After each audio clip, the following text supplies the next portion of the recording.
Кукмарском районе зафиксирован рост числа зараженных коронавирусной инфекцией. 72 человека находятся в провизорном госпитале в палатах, оборудованных подачей кислорода. Население района составляет 52 тысячи человек. Привиты только 10 762. Второй компонент вакцины получили 10 260.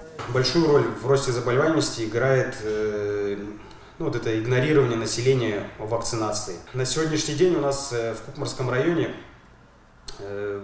охват вакцинации составляет 35%. Призываю проявить сознательность населения, защитить себя, своих близких путем вакцинации.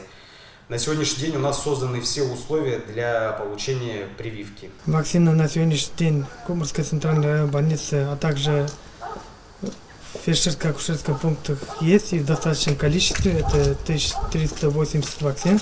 Это спутник V, гамковид-фак по-другому, и спутник Лайт однокомпонентный. С симптомами ковида в кабинет инфекционных заболеваний ежедневно обращаются более 150 жителей района. Ясира Гарифуллина заболела коронавирусом в июне 2021 года. Говорит, очень тяжело перенесла болезнь, была между жизнью и смертью.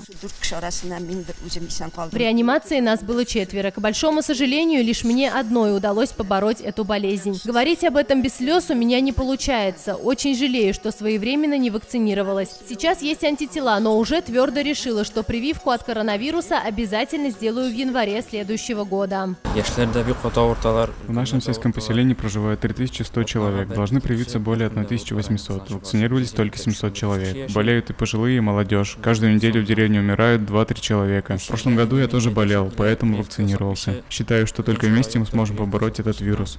Динара Хабибуллина, Марат Сабирзянов, Новости Татарстана.